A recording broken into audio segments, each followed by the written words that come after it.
नमस्कार. गुंजन रेसिपी मराठीमध्ये तुमचे खूप खूप स्वागत आहे. आज आपण काळ्या वाटाण्याची उसळ किंवा रस्साभाजी पाहणार आहोत. तर हा व्हिडिओ शेवटपर्यंत नक्की पहा. इथे मी 1 वाटी काळा वाटाणा मोड आलेले घेतलेले आहेत. भिजत ठेवलेले होते. रात्री बांधून ठेवले म्हणजे सकाळपर्यंत छान असे मोड आलेले आहेत. आणि पाव वाटी आपण इथं सुक्या खोबऱ्याचे तुकडे करून घेतलेले आहेत. 1 हिरवी मिरची, 2 छोटे बटाटे घेतलेले, 2 मध्यम आकाराचे कांदे, 7-8 लसूण पाकळ्या, 1 टमॅटो आणि कोथिंबीर घेतलेली आहे.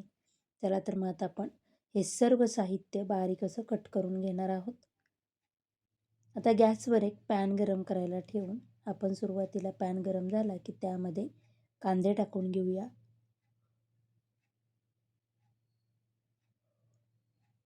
आणि कांदा आपण एक 2 ते 3 मिनटं असाच परतून घेणार आहोत.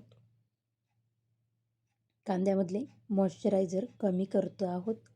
मॉइश्चरायझर कमी झाल्यानंतर आपण ह्याच्यामध्ये 1 चमचा तेल टाकून घेणार आहोत. आता कांदा छान असा लालसर होईपर्यंत आपण हा भाजून घ्यायचा आहे. आपला कांदा लालसर व्हायला सुरुवात झाली आहे. आता आपण यामध्ये सुकं खोबरं टाकून घेऊया म्हणजे कांद्याबरोबर ते देखील भाजलं जाईल. 1 हिरवी मिरची टाकून आता हे लालसर होईपर्यंत मी हा कांदा छान परतून घेणार आहे.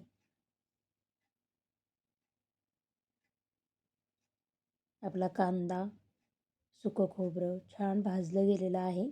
आता आपण गॅसची फ्लेम बंद करून 1-2 मिनटं असंच हलवून घेऊया आणि त्यानंतर आपण हे सर्व साहित्य थंड करायला ठेवणार आहोत. मिक्सरचं एक भांडं घेऊन त्याच्यामध्ये आपण थंड झालेलं किंवा भाजून घेतलेला कांदा, सुकं खोबरं मिक्सरच्या भांड्यात काढून घेणार आहोत. त्यामध्ये 1 ते 1.5 इंच आलं, कोथिंबीर टाकून आपण हे मिक्सरला वाटून घेणार आहोत. मस्त अशी आपली पेस्ट तयार झालेली आहे. आता गॅसवर एक कुकर गरम करायला ठेवूया. कुकर गरम झाला की त्यामध्ये 2 चमचे तेल टाकून आपण खलबत्त्यात लसूण चेचून घेतलेला आहे. हा आपण तेलात टाकून घेणार आहोत आणि खरपूस होईपर्यंत आपण हा लसूण परतून घेऊया.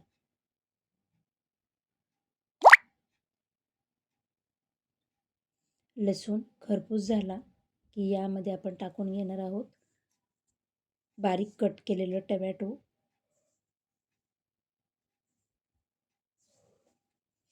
टमॅटो 1-2 मिनिट आपण हे तेलावर परतून घ्यायचं आहे.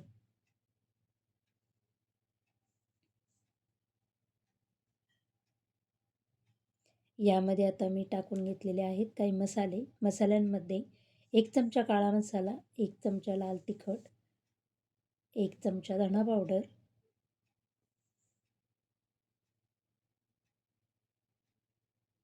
आता हे मसाले तेलावर छान असे परतून घ्यायचे आहेत.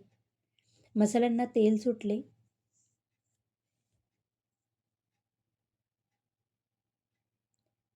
आपण जो मोड आलेला काळा वाटाणा आहे तो कुकरमध्ये काढून घेणार आहोत आणि कट केलेला बटाटा हे दोन्ही आपण टाकून एक 5 मिनटं मसाल्यावर आपण हे वाटाणा आणि बटाटा परतून घेऊया. मस्त कलर आलेला आहे.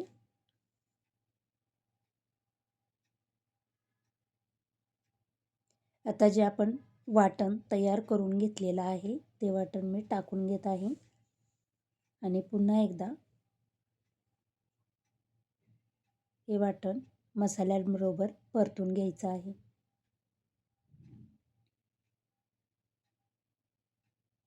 आपण इथं गरम पाणी वापरत आहोत. मी इथं गरम पाणी टाकून घेतलेलं आहे.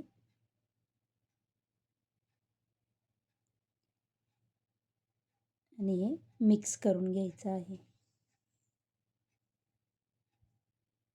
तुम्हाला रस्सा किती पातळ किंवा घट्ट हवा त्यानुसार इथे पाणी टाकून घ्या.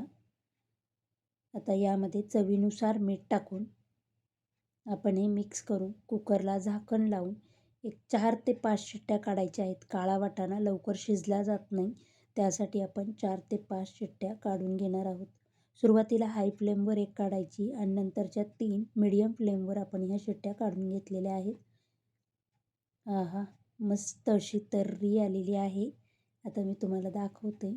आपला वाटाणा आणि बटाटा मस्त असा शिजला गेलेला आहे. तुम्हाला जर माझे व्हिडिओ आवडत असतील तर प्लीज लाईक, शेअर, सबस्क्राईब करा. आपली काळ्या वाटाण्याची उसळ तयार झाली आहे.